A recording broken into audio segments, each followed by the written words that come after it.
Well, for more insight on Venezuela now, we're joined by Geoff Ramsey. Geoff is the Assistant Director of the Venezuela Program for the Washington Office on Latin America. Just tell me a bit more, how are these people getting by on a day-to-day basis? What are they bartering with each other in order to get food for their families?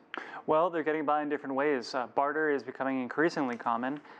They're finding ways to supplement their income in the informal sector.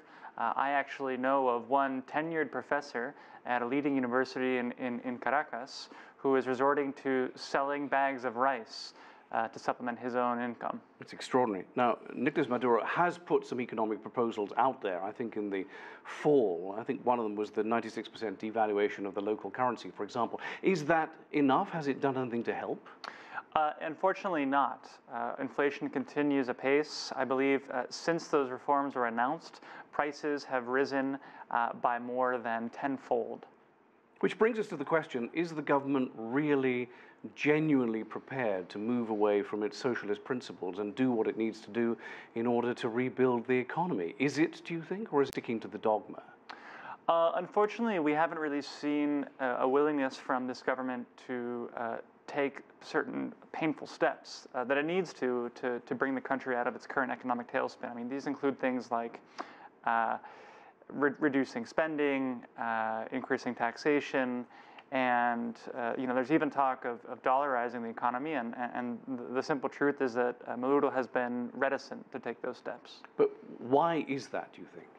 I think part of it is ideological. I also think that the system has sort of been created in a way that allows for certain corruption mechanisms to bloom. The government sort of ensures the loyalty, particularly of the armed forces, through guaranteeing them access to certain preferential exchange rates, that sort of thing. And this was all exposed by the massive fall in the oil price, but within the last couple of months, oil has been going back up. Has that not helped at all?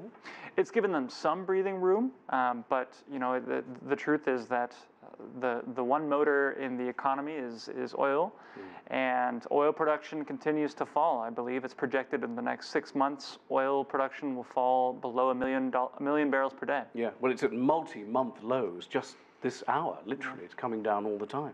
Talk to me about the exodus of people leaving Venezuela, because millions have. Where are they going?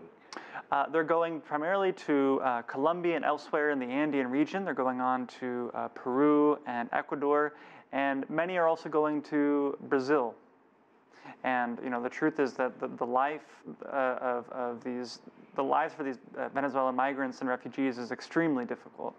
They're working in very sort of precarious situations, again in the informal sector, and they're simply they're in very vulnerable positions.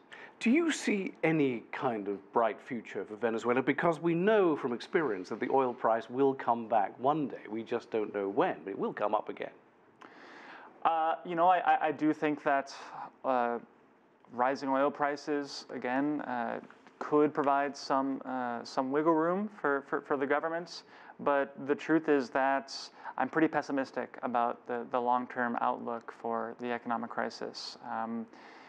I think particularly on January 10th, we're likely to see a new round of diplomatic pressure on the government begin to sort of sit down with the political opposition and adopt some kind of negotiated solution to the current impasse. And that date is significant as well, because that is the date that Nicolas Maduro, the current president, is going to be de-recognized or unrecognized, whatever the word is, by other Latin American countries and by the United States as being the democratically elected leader of Venezuela. What impact might that have, do you think? I think it'll primarily have a symbolic impact. I think the European Union, the US, and most of Latin America have already said that they don't recognize the results of elections held in May under widely questioned circumstances. So I think what it'll do is it will signal that there will be international support for a political negotiated solution that involves Maduro coming to the table with the opposition. I think that's ultimately the only way that Venezuela is going to emerge from this crisis in any meaningful way. It's a mess, isn't it?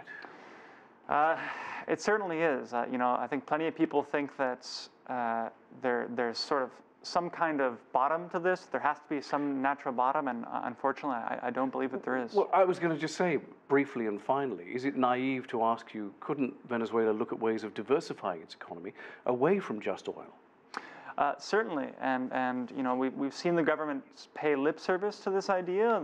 There's talk of creating more of a sustainable agriculture model, but unfortunately, we've seen very little movement in that direction.